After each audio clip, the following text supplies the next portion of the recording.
She's returning to be pastor at El Campo, and it's not even been a year yet that you've been pastor there at First Presbyterian Church in El Campo. Previously that, she served 13 years as associate pastor for children and their families at Trinity Presbyterian in Atlanta. And we have a great mutual friend, so it's been fun to keep track of one another through a mutual friend there. She's also served churches in Somerville and South Carolina, and also in Kerrville. And she's also worked at the denominational offices in curriculum development. Erin is a graduate of Davidson College, Austin Seminary, and we need to give her a round of applause. She'll be receiving her Doctorate of Ministry in May 16th, this soon, from Columbia Seminary. And part of what she's presenting to us is what she has been working on for her doctorate. So we're excited to hear that. She's got two wonderful kids, college age, Jonathan and Hannah. She loves God, children, sunshine, chocolate, and her dog Nola. Give a warm welcome for Erin McGee. Yay! Glad you're here. I'm delighted to be here. I am the first church going west in the next presbytery. My church used to be part of this presbytery, but long decades ago they moved it around, and now I'm Mission Presbytery. But I'm delighted to be here. Part of this workshop was going to be presented at APSE, but my son had a medical issue and I had to pull out, and so I didn't get to do that. But the odd thing was I signed up to potentially present that workshop at APSE in Galveston when I was in Atlanta, not knowing I was going to be just down the road from Galveston when APSE came around. So I'm glad to be here. I hope this is helpful for you. I was looking at the list of ideas that people had, and two of them sparked my interest because they were intergenerational ministry and worship and messy church, and I'll speak a little bit about both of those today. So I'm really informal, so if you've got a question or a comment, just jump in, raise your hand. You don't have to raise your hand, just be part of it. But before I get completely started, help me know who you are a little bit. How many of you are on staff at a church? Okay. How many of you are, I'm guessing this is going to be the rest of you, volunteers at a church? You didn't just walk in off the street for lunch. Okay. Thank you. That helps. One of the things I found is I have spent a good portion of my ministry as a clergy person as an associate pastor, and usually in Christian education. And there are some wonderful things that you get the privilege and honor to do in that role, but there's some things you don't. You don't necessarily get to say, this is the vision of the church right now. You don't necessarily get to say, this is some priorities that we're going to take that can help the Christian education of the church. Now, as a solo pastor, I get to do some of those things. My first Sunday there at the children's time, I took off the stole that I was wearing and explained it to the church and said, this stole I started making, I love to sew, I made after I said yes to you and you all had a congregational meeting and said yes to me. And as I sewed this stole, I prayed for you. And particularly, I prayed for you, the children of the church. And I brought with me some markers, and what I want you to do is put your name on the back of this stole. Because I want you to know, and I want every time you see that stole, I want you to know you are a vital part of this church. You are important. What you do here is not about the future, it's about now. And I'm here for you as much as I am for all those big people out there. And so they did that.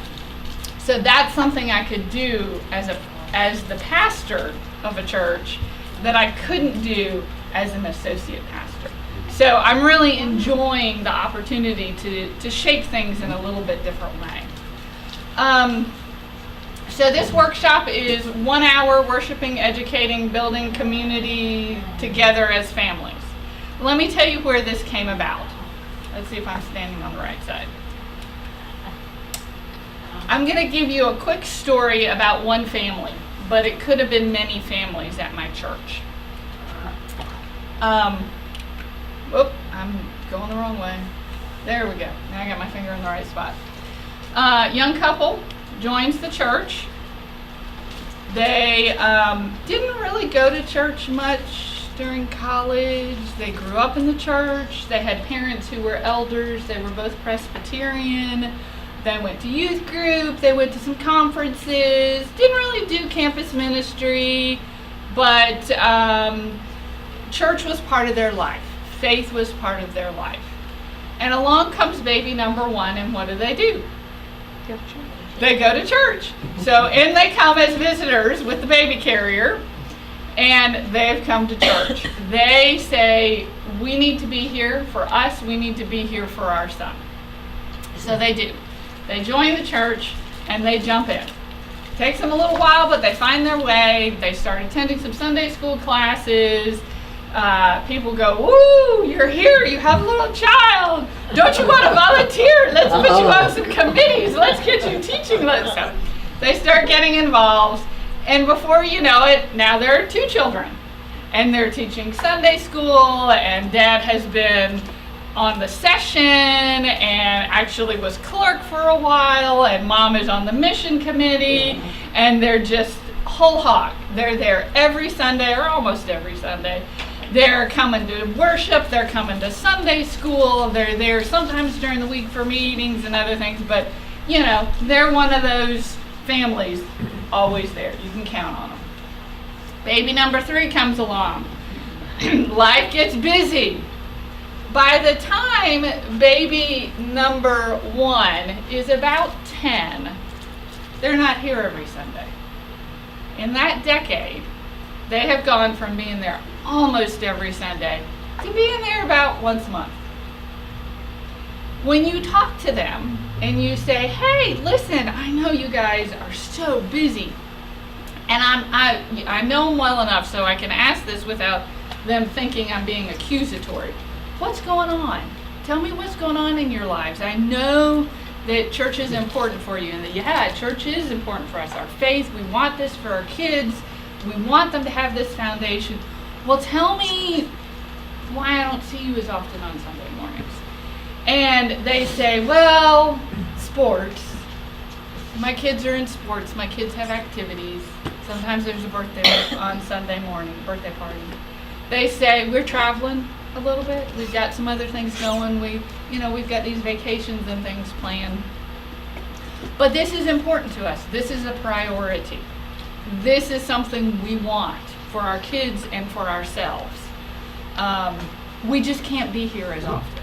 But we'll still teach Sunday school. But, we're really glad that you've moved the Sunday school commitment from teaching all year to teaching 6 weeks. Because we can do 6 weeks. We'll just come and teach for 6 weeks. So, does this sound familiar? Mm-hmm. Okay. What I learned in talking to families like this, I have lots of families like this. I had 500 children between 5th grade and birth, and all of their families. Talking to these families, they were coming less frequency. When they did come, they were either coming for Sunday school or church. They weren't going to stay for 2 hours. And I had some families who said something pretty unique. They said to me, I had a dad who said, I don't always like Sunday mornings. Tell me about this. He said, it's not anything about the church. He said, I work a lot of hours during the week. By the time I get home, my kids are in bed. I don't see my kids much during the week, and I want to be an involved dad. So it hurts my heart. That was his words. I thought that was really telling. It hurts my heart to take them to the nursery and go to another class for an hour, and then to go to church I miss 2 hours with my boys. I don't get that many hours during the week. So they were coming less often, number of times per month. They were coming for a shorter period of time. And some of them wanted to be with their kids at church instead of age-divided groups. So, familiar to your setting? Mm-hmm. You all hearing these same sorts of things? Mm-hmm. Yeah? It's also true at the other end of the age spectrum, the grandparents. Yes. Tell us more. Who have been involved in the church for years, and then once their grandkids get older, are involved in basketball tournaments, or they've moved away and they're traveling more to spend time with the grandkids. So it's similar to other things. Exactly. I hadn't thought about that, but you're right. Yeah, absolutely. Good thought. Anything else you're seeing in your churches that affects that frequency or that commitment of time?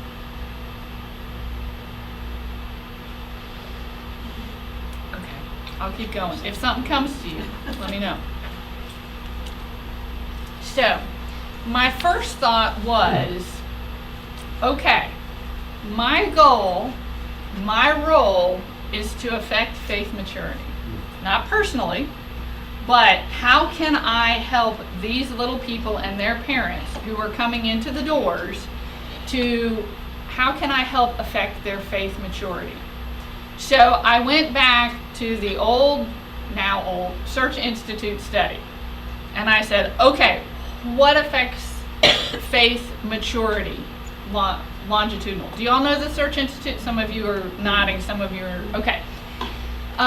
It was, I think, started in the late 80s.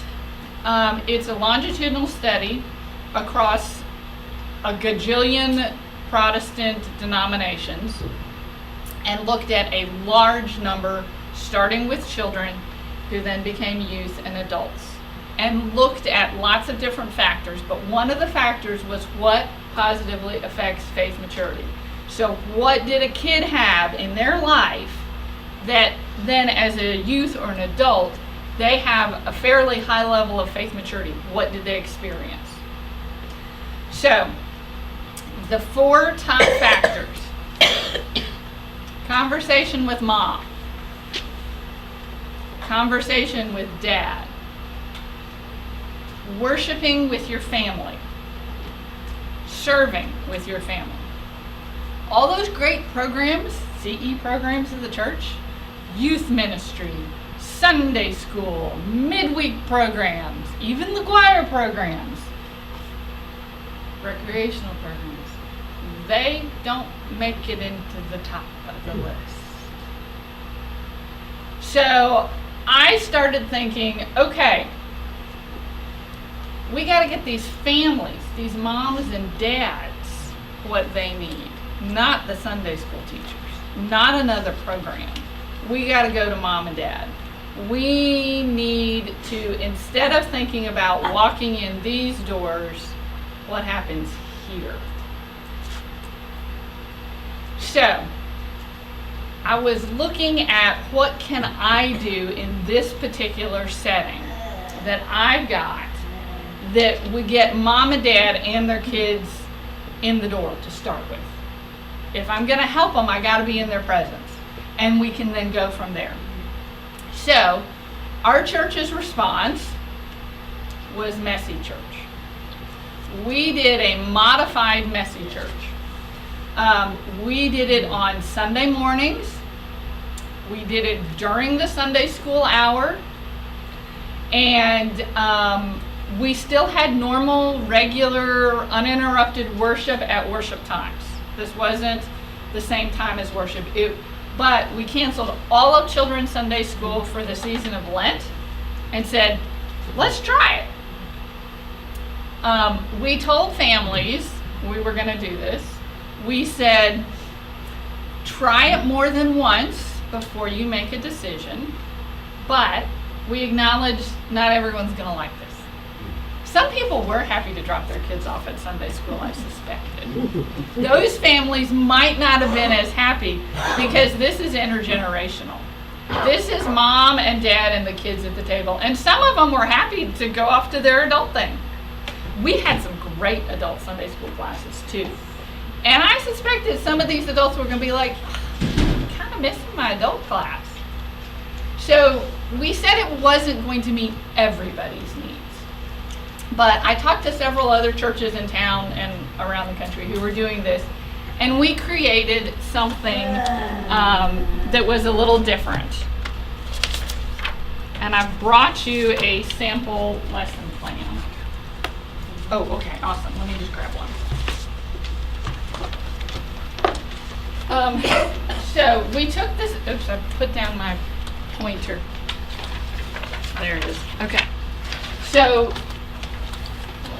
we took the season of Lent.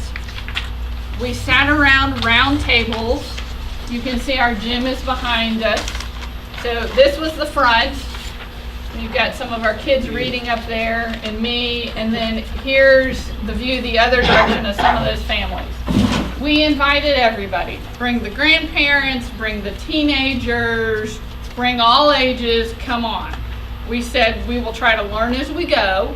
So if something doesn't work one week, like you'll notice none of these kids have a microphone, neither do I. By the second week we had a microphone. It was just too hard not to hear. So we learned as we went. And then, so we invited everyone to come during Sunday school, and this is a sample of the format that we did. Let me explain the top. Well, actually, go to the side that says star food dash gratitude, and then the next thing is intro. And that gives you the introduction of what I said to the families about what our messy church was going to be about.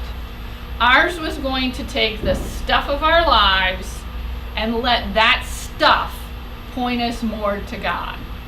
It wasn't going to be any additions. It was going to be, let's take what we're already doing and let that connect us more to God. And there would be a new theme each week, and every week would be different. So you don't miss something. You do miss something, but you can jump in at any time. So they didn't build on each other, which is hard, because if you miss the first 2 weeks, you might not come the third week because you think, I don't know how this works. So it was supposed to be really user-friendly. What you can't see is back over here is a big screen with a PowerPoint projector. Everything was up on the screen, all the words, even though we knew some of our little people couldn't read yet. We knew the adults could, and we knew that the big kids could. We tried to do as many senses as possible. So the first Sunday, the sign was food, and the practice was gratitude. And so we started by having a bread machine going in the back. So you walked into the space and you were like, food.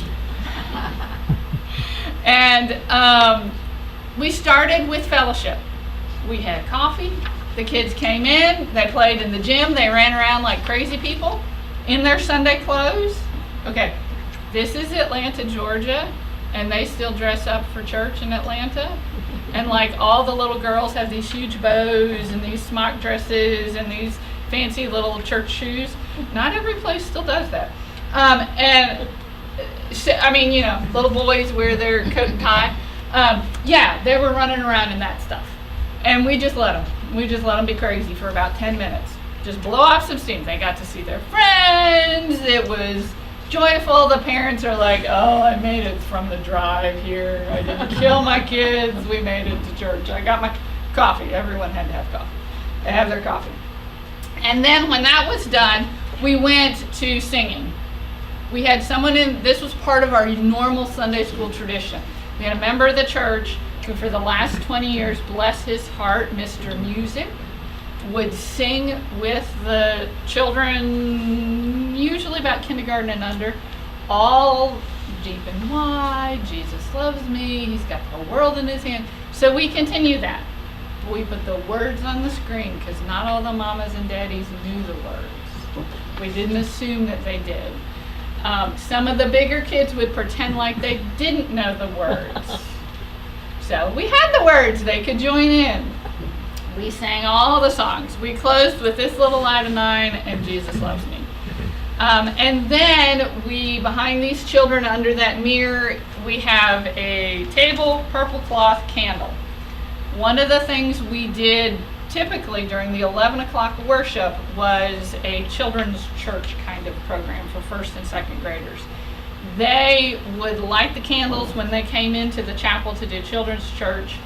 We repeated that ritual with everybody. So again, it's a connection to something we were already doing. We light the candle. We ask, why do we light this candle? Because Jesus is the light of the world. So those first and second graders, they got to lead that. And they got to bring their parents along and say, I know how to do this. Watch me. And they would do that. Again, we'd have the words, though, up on the screen. Then we'd have an opening discussion of some sort where they would talk around the tables. Moms and dads and kids all together. The question for the first week was, if Jesus came to dinner, what would you serve him and why? It's just a question about food. It's fun, it's funny, just good conversation, but get you start thinking about food. Then we did the Bible story and the discussion. I had the kids come up. We did an impromptu drama. Sometimes that worked, sometimes it didn't. You never know who was going to be there. You got to have the microphone, you got to have the props. Inevitably, some 3 or 4-year-old would volunteer to read, and they could read like 3 words, but you tried to help each other. You just tried to model that everyone was welcome and figure it out as you go. It required a willingness to let what was going to happen. Most folks who were working in CE, that's not an issue. There are other folks that's really hard. This version required a willingness to be flexible. And then I just explained what we were doing up there. So we did the Bible story. You'll see back again on the back side, what I'm calling the back side, the one with the 2 pictures, the discussion. I had them raise their hands. How many times a day do you eat? They started thinking about how many times a day do they eat. Okay, now do we have to worry about food? No, we just go to the pantry and we open it because that's where our food is. But not everybody's like that. But can that food that we have, that gift that God has given us, can that gift be something to help us remember God? Does it go the other way around? And so then I showed a clip from Harry Potter. The part where, I'm thinking of the older kids at this point, the part where they first come into the school and they sit down at these long, long tables and food magically appears. As much as they want, whatever they want. And Harry has never been to Hogwarts before and he's like, oh, and he's surprised. And then they just shoved it all in their mouths. So we watched that little clip. And then we talk about, well, what's the difference between Harry Potter and his food and Jesus and his food from the Bible story? They both had lots of food. And then we talk about Jesus recognized food as a gift. Harry may have recognized it, but he didn't say it. We didn't want to bash Harry Potter. But we talked about how food is a gift. What did Jesus do when he got the food from the little boy? Well, he thanked God for it. He blessed it, and he shared it. So my charge to them was then, every time you eat, okay, how many of you take a snack in the car when you're going someplace? This is Atlanta. It's probably like Houston. You spend a lot of time in the car going places. Okay, how many of you eat breakfast? Okay, there's another time you're going to be eating. Every time you have food, say thank you. Not to the person who made the food. You should do that too. But say thank you to God. Think of one thing to say thank you to God for. So something we normally do is suddenly now a spiritual practice that connects them to God. And then to remind them, the next thing they did is these little stands. I bought clear acrylic 4x6 vertical stands, got them on Amazon, and each week we had a little card that they would work on and then slide into it. I said, go put it on your kitchen counter, put it on the desk, put it by the front door, put it on the dinner table, wherever it's going to be seen in your house.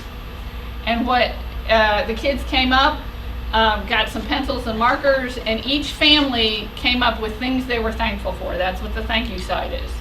Write down some things you're thankful for, color in those letters, put that on one side. Back side is a prayer.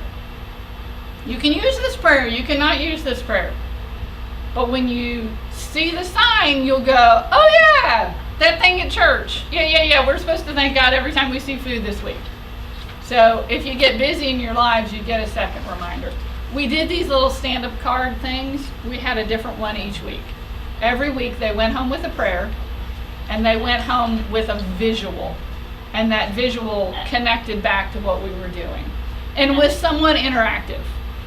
Whether it was something that they colored or they wrote on, or one week we had a selection of stickers, and they were picking which stickers they liked, and they put those on there.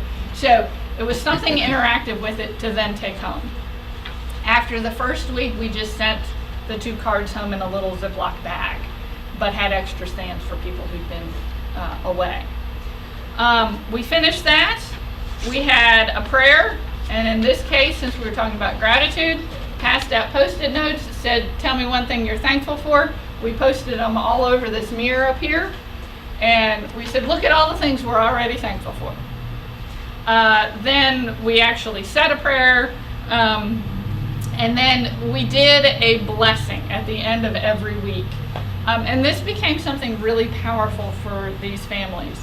We had them go around the table, one person to another. It didn't matter if it was your child or somebody else's child, whoever sit next to you, adult, whomever, make the sign of the cross and say, God loves you just the way you are. That's all you do. Kids started doing this at home. They started doing it at bedtime. They started doing it while they were playing. The last week that we did this, so 5-6 weeks in, we get to that part, and one little guy who is 3 knows exactly what we're doing at this point, and he hops up and he says, he literally goes all the way around the table, just the way you are, just the way you are, just the way you are, just the way, all the way around, blessing each person at the table.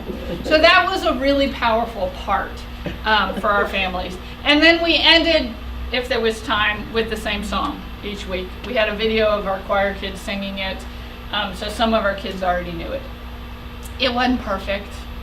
We had more to figure out than just like the microphones. Some weeks it was spring break week for the elementary school kids, and the only people who showed up were preschool families, and we had like 6 of them.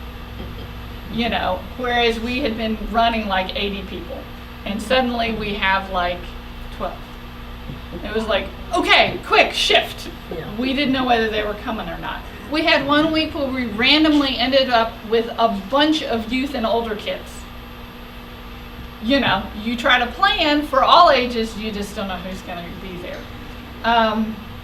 We decided that this seemed to work a little bit better for the younger families than it did for our older families, but it really depended on the families.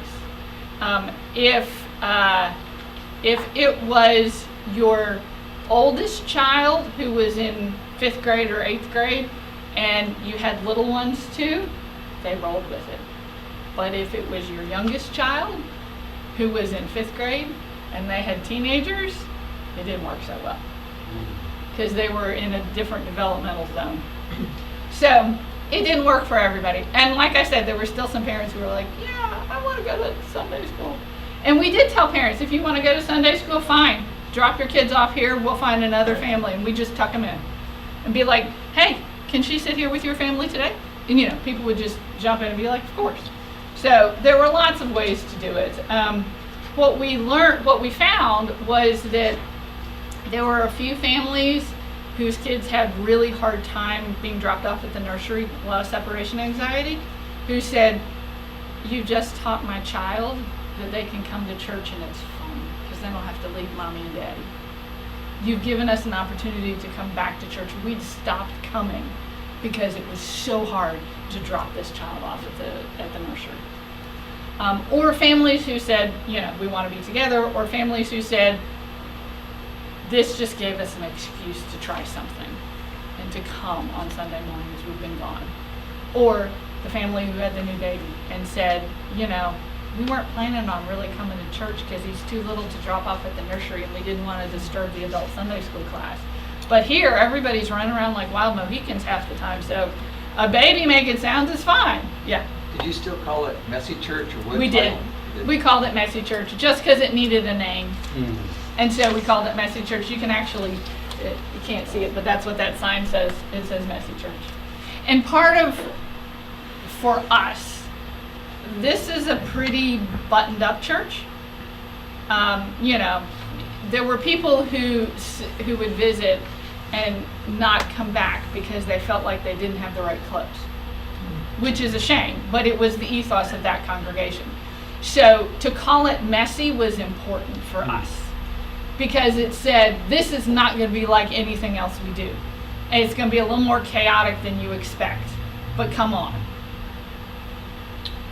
Yeah. So Erin, are there resources connected with Messy Church that have the themes and these kind of big ideas, or did you? No, the big ideas came from me. Okay. And I'm happy to share whatever I've got. If anybody wants to look at it, I can't guarantee that I neatened this up a little bit. But I'm welcome to share whatever I've got. I looked at the Messy Church books, and they have some great lesson plans in them. But Messy Church, as it is designed, is for a longer period of time, includes a meal at the end, and usually has stations at the beginning. So you go off and you do these different stations, and then you'd come together.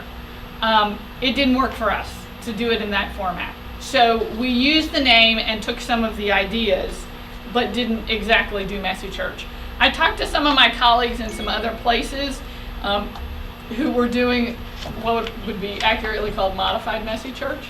And some of them were doing it, Second Pres in Indianapolis does a weekly service in the evening for children and families. Shallowford in Atlanta was doing a monthly Messy Church that they would do very casual, but it would start in a worship space, and then they would dismiss the kids, and the kids would go do a classroom thing, and just the adults would be together, and then they'd come back together. Which sounds more like a more traditional kind of style, but it was a very, the service itself was a very different style than what they had been used to. So a lot of folks are modifying this great idea, but it is. And that's one of those things I would really encourage you all to do. You know your congregations better than anyone. Don't be afraid to make up something that you think works for them, because it probably will be better than any curriculum you've got, even if you have to fix it partway through. Because you know your people, you know your context. And that can be much more powerful and much more effective than taking a book off the shelf. Go look at all the books, get all the ideas, but then make it what your church is, because you know it. Okay, you started this doing it just for 6 weeks? Yes. Did it expand? Did it stop? What happened? It did. What happened? We had agreed that we would only do it for 6 weeks, in part because I was part of a very large church and they were starting a brand new, in their words, non-traditional worship service in the fall. So I had to get mine in real quick so that I didn't mess up the big church plans. And then I moved. So, but what I've heard from this congregation is they have continued to do Messy Church. So they are still doing it. Okay, who's setting it up? You're gone. The people who are there, the people who were part of the ministry. Yeah, the people who I was working with. Carol and I go to Spring Branch Presbyterian, and Kate Cross is the person who heads up ours, and she's the resource for the U.S. Okay, for Messy And Church. For Messy Church. Awesome. Now, we do it once a month. Uh-huh. She takes those books Uh-huh. that they have, because that's for like over in London. Right. And so she takes those books and gets ideas Mhm. and gets ideas from other places Absolutely. and then just meshes it together for our group. Yes. We have 150 kids or so that Mhm. are in a daycare. So what we do it is on a Thursday evening at 5:30, Mhm. so that those parents who are coming to pick up their kids Exactly. will then stay. And in fact, there's a big, huge sign every Thursday morning that's out there at the lobby that says, Messy Church tonight. So the kids know Messy Church is coming, and they actually want their parents to stay. Yes. Because they love it so much. So, That is a perfect example of knowing your congregation and adapting it to who's here. So do you serve supper? dinner afterwards, yes. Oh, We have afterwards. 3 different menus. They're all kid friendly, like pizza and Perfect. chicken nuggets and that kind of thing. Yeah. But we also have the academy or the school, Mhm. the teachers, because they're still on payroll, so it closes. Ah. So they bring their classes, and then Uh-huh. the parents come in and meet them. Right. And then we also have access to the teachers being there and helping with Nice. the kids and everything. Exactly. Otherwise, you have a lot of, kids. Yeah, you have a lot of kids. Right. Yeah, you just got to think out of the box. Whatever box you're in, think out of that box and find out what is going on. So let's see what else I've got. So results, did the surveys and those kinds of things. These are parents, obviously, for the most part. We definitely love utilizing the thank you sign on our kitchen table. It helps us to remember to say a prayer before our meals. Okay, that wasn't the point of it at all. We were thinking about, saying gratitude when we have, well, maybe the prayer was gratitude, but here's a family who is using the sign to remind them to say grace before meals. Great. Who knows? That works. We learned that God loves you just the way you are. Blessing. I've observed him, child, saying it while playing and also to his brother without prompting. Not bad if you're saying it to your sibling. My house, we probably wouldn't have said that when we were little. Our children learned how the church is a community, not just mom and dad go to big church. So this is more than just stopping off at the nursery and mom and dad going to big church. Because of Messy Church, we had a worshipful moment at home. One of the questions I asked was, did you have a worshipful, holy kind of moment at Messy Church? And how did that compare to if you taught you were in a child's Sunday school classroom? And they said, well, it didn't feel all that worshipful to us at Messy Church. Probably because they're sitting with their kids and they're worried about what their kids are saying or doing or somebody screaming or whatever. But it flowed over into the rest of the life. Later in the week, we talked about the things we talked about in Messy Church, and it helped our family learn. So bringing it back home. 100%, okay, and this was from the checkbox questionnaire. 100% of the children learned something new, and 100% of the children had a worshipful or holy moment according to their parents. 60% of the adults said they learned something new. And 80% of the adults said they had a worshipful moment. So this it was under the guise of doing something for your kids. Sometimes that's how you have to get the parents in, doing something for their kids. But they got something out of it too. And that's what those conversations were saying as well, the conversations I was having. So, not perfection. It was not. There were always things that could change. We had multiple weeks, and some of the connections were really good. We had 1 week with Mary and Martha that we kind of stretched the biblical story just a little bit, maybe. We talked about how Jesus welcomed both Mary and Martha, that they were both his friends, and that Jesus affirmed their differences. Well, Jesus sort of doesn't exactly totally affirm all their differences, but he would if he could. But what we talked about in that is that we are really good at compromising. So, and we had the kids try to come up with ways that they could affirm differences, and they came up with compromises. Well, my friend wants to play baseball and I want to play soccer, so we come up with a new game that's soccer baseball. I said, that's compromise. How about you say to your friend who likes to play baseball, you know, you are an excellent baseball player. Baseball is a really fun game. It's not a game I like, but I know you do, and so that's really cool. They went, oh, yeah. Sometimes we do need to affirm our differences as opposed to just compromising. So, you know, sometimes we pull things just a little bit, but we tried to have something that they could go away and do each week that was child friendly. Not perfection. There's plenty of other options to do some of these things, and I'm sure some of you are very familiar with it. Prayer grounds, any of y'all know about those? Do you know what those are? Anybody not know? Okay. Do you want to say what you're doing at your church? Basically, after the children's moment, then the kids go over to an area where they have some type of activity.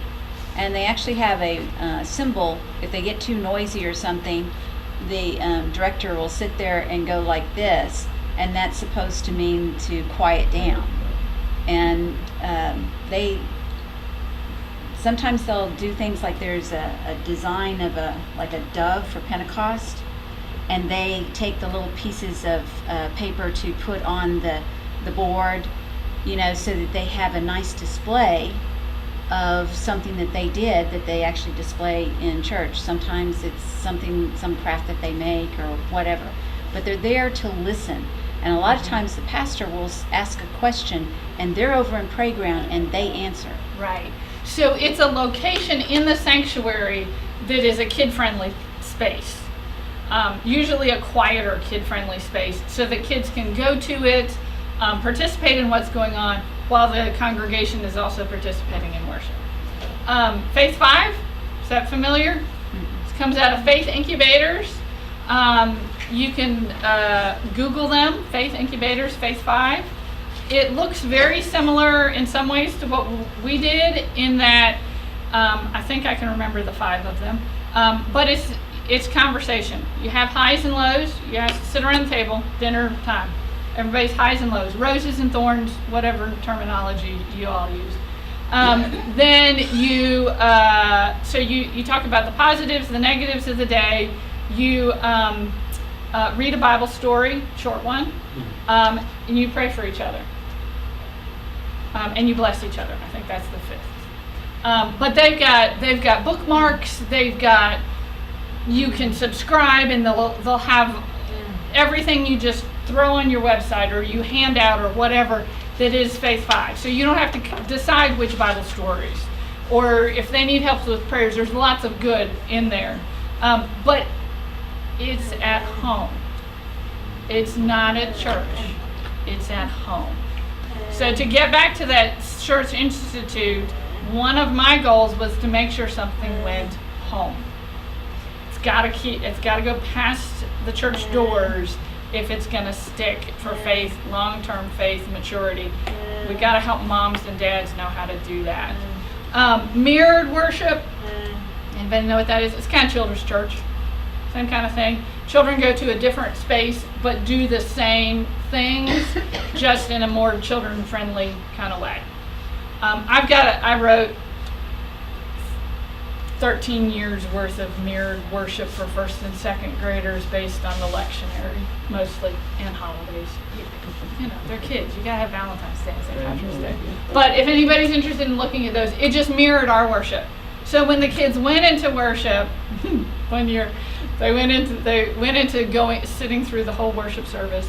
One little guy, mom's being really good. She's like, "Oh, look at the bulletin, you know." I know how to look at the bulletin, Mom. I've been looking at the bulletin for 2 years. Oh, but look, here's the Lord's Prayer. I don't know the Lord's Prayer. You get to the Lord's Prayer, the child says the whole thing because he's been saying it for years. And she went, "I thought you didn't know it." He went, "I did." So, you know, the goal of mirrored worship is to be able to worship with the congregation. So that's it. Remind text. Do y'all know the Remind service? Schools use it all the time. Remind.com. Oh, yeah. I just Text set up blast. and send them text messages. I just set one of these up for my congregation this summer. A newsletter went out yesterday. I have my congregation of 136. I have 11 people who've already signed up. You get an automatic text to your phone. You can do it by email too. Automatic text to your phone, and I'll send it out, and it's 140 characters, and it can be something like, "This is the day the Lord has made. Let us rejoice and be thankful in it. What are you thankful for today?" I have a friend who has the best one of these. It says, "Hello, this is your phone. Have you put me down at all today? I think God may want to talk to you." You know, they can be humorous. It's also good if you get your congregation or a segment of your congregation on these. You can then hijack it when you need to say, "Don't forget, next week is the whatever," and that you don't get their phone numbers. They can't. You can set it up so they can't text each other. They can text you, but they can't text each other and see each other's numbers. And so it's all and because the schools use it, any of your parents with kids are like, "Oh yeah, I know that. That's easy. We can do that." So it's a great way to connect outward. And again, send that faith development outward, out to those families. I've used conversation starters. I've made little packets of cards to send home to families. Say, put it in your car, put it on your kitchen table, put it at the bedside, and they're just questions to get them thinking. It could be, what is the best part of your day? What is your favorite Bible story and why? When do you pray? For a child to hear a parent say, "I pray every night before I go to bed," the child probably doesn't see the parent pray. But if you don't ask the parent to tell the child, they might not think that they need to tell their child that they pray. I'm a pastor. I pray all the time. My kids looked at me one day and went, "You never pray unless you're at church." And I went, "Yes, I do." They're like, "Well, we never see you." I was like, "Oh, okay, maybe I need to show you." We're Presbyterians. We're not showing. We don't announce, "I'm going to be praying now, children." So, but helping parents make those connections, constantly, any ways you can. I'm going to be sending home, May 19th, we're having a youth Sunday, confirmands, seniors, etc. I'm going to take you can do this with M&Ms, Skittles. I'm going to use buttons, colored buttons. Little plastic containers with colored things and a sticker on the side. You close your eyes, you pick out 3. If you have a pink one, you think of one thing to thank God for. If you have a blue one thing you need to ask God's blessing on. That kind of thing.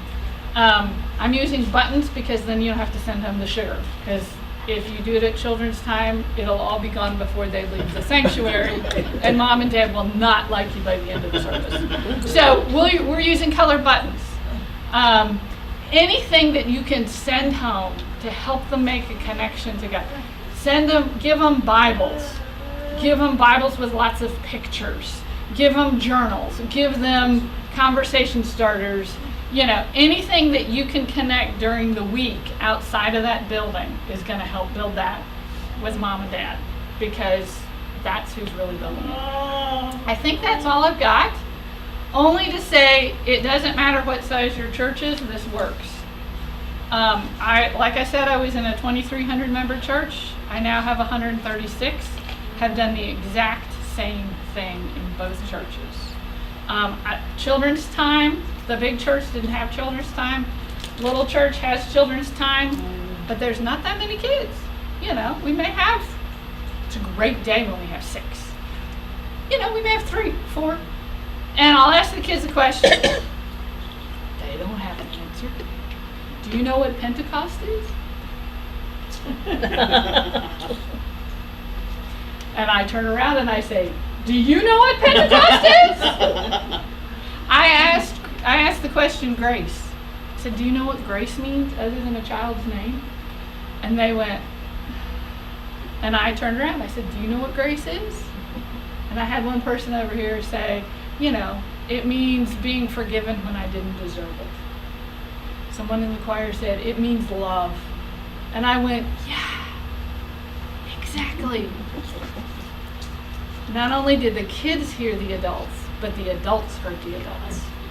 You know? So there's lots of ways that all of this can be done. I've got confirmation sponsors who are texting me, oh my gosh, my confirmand wants my help on their faith statement. I haven't, literally this morning, I haven't talked about my faith since college. This is an elder. She hadn't been in the circumstance to try to define, what do you mean? How am I saying this? Sure, of course I'll help. What do you need help with? How can I help you? But again, it's that trying to find ways to get it beyond me having all the answers and getting the moms and the dads to have those conversations. All right, so that really is all I got. Thoughts, comments, ideas? Question. Yeah. So, I love everything you presented. My question is wondering if it's not grandparents connected to a family that's there, if it's older adults or even any adults that don't possibly have children that aren't involved with children in that congregation. How is that worked out? We definitely had grandparents who came with grandchildren. In our big church, modified messy church, we didn't have older adults who were coming. It was intentionally intergenerational, but it wasn't intentionally intergenerational without children.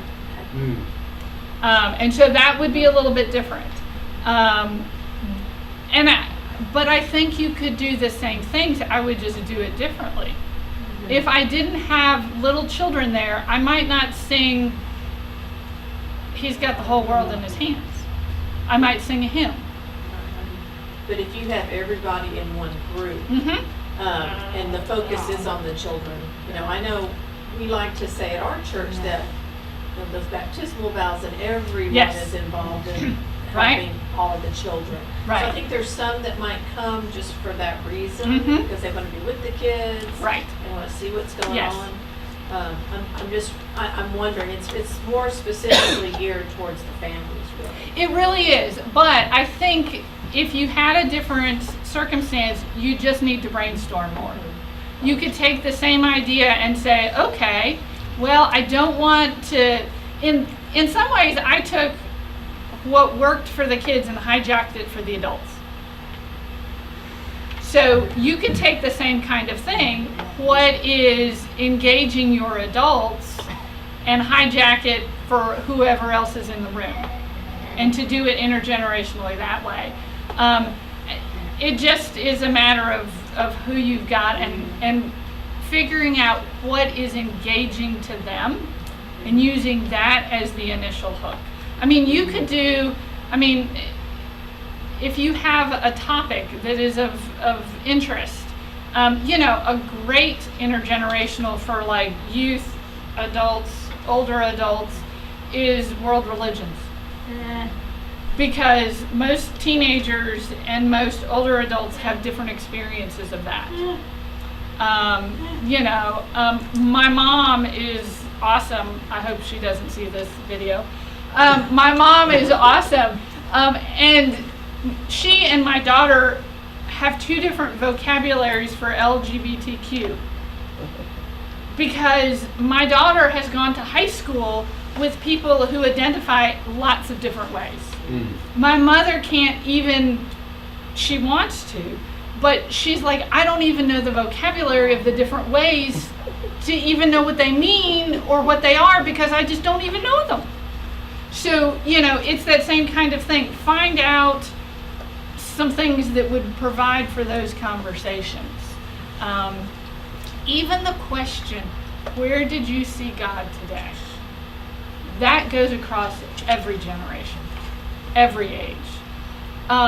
Doing things like telling your story, testimonials is what we used to call them, but we're Presbyterians, we don't do testimonials. Having having someone just tell their story of where God has been present in their life and how they grew up. Little children will listen, not little bitty, but younger children will listen to those stories. Older folks will listen to those stories. That's another way that you can put those generations together. So when you did this, you really presented it as a 1-hour experience. at Absolutely. church. You will be gone in an hour. Did you have some people going to worship Yes. and then participating in this Yes. also? Okay. We had some people who said, we're not going to worship, and we had some people who either went to early church or late church, which were bookend on this program. So yeah, we had both. And your regular adult program continued? Regular adult program continued, youth program continued too. Oh, the youth thing Mhm. also? So they Okay. continued because we didn't want to, it's a big church, we didn't want to mess up what they already had planned. But everybody was invited, and the whole pastoral staff was on board with that. They said, we know some of our numbers may be down in these areas because they're coming to Messy Church. You know, if we'd had a bunch more youth there, we probably would have sung a wider variety of songs. We wouldn't have just sung, you know, Deep and Wide. We probably would have sung Sanctuary. You know, but there's no reason why the little kids can't learn Sanctuary.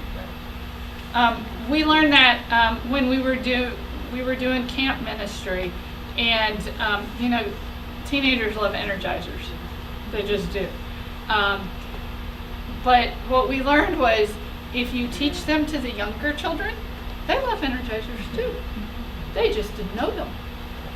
And so we ditched a bunch of music in VBS and just did the energizers. We had the teenagers teach the kids. Everybody knew it. A lot of fun. So sometimes you just have to teach each other what you already know. Other thoughts, comments, ideas? I think we're at time. I don't want to keep you late. Well, thank you for letting me come. Thank you for letting me share some of what I'm doing. I'm happy to do so, and I hope it's beneficial. Please feel free to contact me if something I said, or I can share some resources I've got. I'm happy to do that. And why don't we close with prayer? Let us pray.